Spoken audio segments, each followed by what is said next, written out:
This video is brought to you by Answerly, a question platform that pays you for adding high-quality answers on different questions. The users are rewarded in Answerly tokens, which they can easily convert into dollars or any other cryptocurrency by using one of the exchanges mentioned in the description. Hello and welcome to our YouTube channel.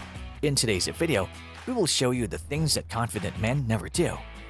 Confidence is something many guys struggle with internally, but it also manifests itself in your words and actions. Confidence, like happiness, is one of those things that cannot be obtained immediately. You can't merely attempt to be happy or confident. In reality, this direct method to building confidence might backfire. You become uneasy and insecure as a result of your desire to be more confident, the polar opposite of confident. When men struggle to overcome issues like anxiety and poor self-esteem, a wonderful outcome is that they become much more confident in almost all aspects of their lives. Now, here are 5 things that confident men don't do. Number 1. Asking for reassurance. When you're anxious or afraid, there's nothing more natural than needing reassurance that everything will be okay. For example, you're concerned about your son's safety on his way back to college, so you text him and his friends every hour to see how they're doing. Or you're worried that your wife is furious with you for anything since he appears tense and irritable, then you continuously ask her if everything is okay and if you've done anything bad. And that thing works, right? Well, sort of. When we feel anxious, we ask for reassurance and then obtain it. We feel temporarily relieved of our uneasiness and anxieties. Reassurance, like a fast-acting pain reliever, is excellent for reducing emotional discomfort and doubt in the short term. The answer to this problem of reassurance seeking and ever-worsening confidence lies in a very fundamental distinction when it comes to fear. Just because something feels terrifying doesn't mean it's dangerous.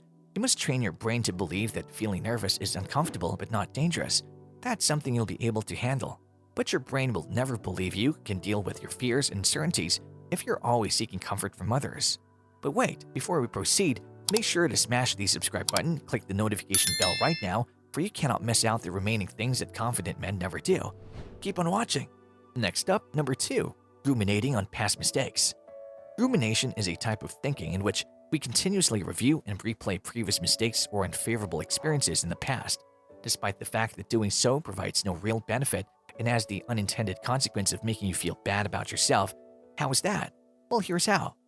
For hours, you lay in bed repeating the mistake you made during your work presentation, or you keep thinking about your encounter with your husband when he said you were being suspicious and you thought he was being insensitive. But if rumination is so ineffective and just serves to make us feel horrible about ourselves and sap our confidence, why do we do it? Why does it seem so compulsion-like? Rumination, like reassurance seeking, works in a superficial sense. Even if rumination diminishes our confidence and wellness in the long run, we quickly become hooked to it since it feels nice in the short term. It helps us feel capable and proactive, which temporarily alleviates the agony of helplessness. The way to break the cycle of rumination and pointless self-criticism is to recognize what you're getting out of it and why it's not really worth it. Is the short-term relief from despair truly worth the long-term blows to your self-esteem? Is the brief feeling of "I'll figure this out" truly worth a night's sleep deprivation and sluggishness the next day? Accept your helplessness and uncertainties. We all create mistakes, and most of the time, we have no control over it. That's life. The best we can do is to strive to improve in the future. And one of the most effective strategies to improve in the future is to boost our self-esteem and trust. So instead of being a prisoner of the past, break the habit of ruminating and give yourself freedom to live life in the present. Number 3. Expecting too much of themselves. Of course, most self-assured men recognize that feeling perfect or even good isn't necessary for anything. In reality, most of the best things in life are uncomfortable, at least initially. In other words, confident men do not anticipate or believe that they can or should always feel amazing, and they don't mind if they don't feel great. They're also fine with creating less than perfect results because they know that good results only occur after one of less than ideal performances. If you want to be more confident, consider norms and expectations to be a tool that you should nurture and use, but not become a slave to. Tolerating and welcoming imperfection, uncertainty, and failure should be practiced. Just because something feels awful doesn't mean it's bad. Sure, confidence will follow if you stop battling imperfection and learn to appreciate it. Number 4. Worried about uncontrolled things. Worry is the polar opposite of rumination. Worry, like rumination, is counterproductive when it comes to thinking about mistakes or unpleasant things that have happened in the past. Like, imagine addressing your supervisor about your mistake and getting stuck thinking through numerous worst-case scenarios, or obsessing over that unusual discomfort in your leg convincing yourself it's cancer, and thinking how horrible chemo will be. We are all aware that worrying makes us feel terrible, anxious, and agitated in the near term, but also lacking confidence and self-worth in the long run. Nonetheless, we continue to do it over and over and over again. Why? The key to understanding worry is that, like ruminating, it feels nice in the short term. Worry provides us with the illusion of control. On a simplistic level, we believe that if we think hard and long enough and plan for every possible negative scenario, things will be better. People we care about will be protected, tragedies will be avoided, and so on. Worry, on the other hand, occupies our thoughts. It offers us something to do instead of just feeling afraid or helpless. The issue is that worrying leads our brain to believe that hypothetical awful things are real and likely possibilities, which keeps us nervous and anxious in the long run. And it's difficult to feel confident when we're always anxious and afraid. We don't appreciate feeling out of control. But it's a fundamental truth of life that we can't control everything, especially the two things that most men worry about: the future and other people. The solution to avoiding the habit of worrying is to become okay with lack of control. Your confidence will develop if you can practice realizing and accepting how little control you actually have over your life.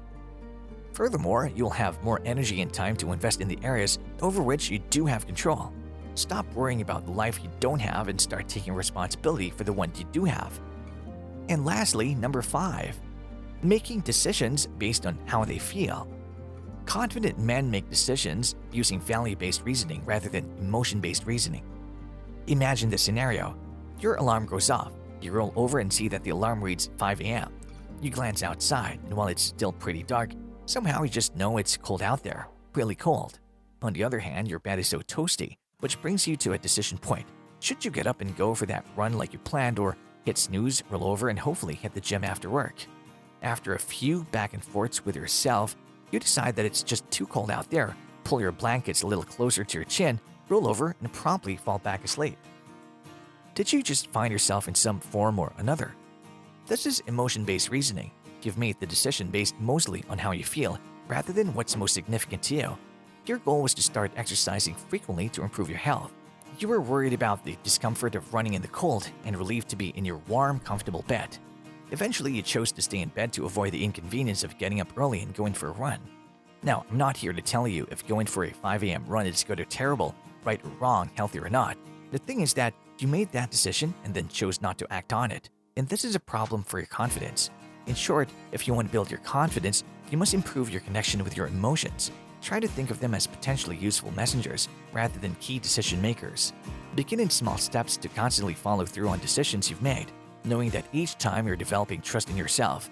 And when your brain truly believes that you are the type of person that pursues what is truly essential rather than what feels nice or easy today, then that is when confidence arises.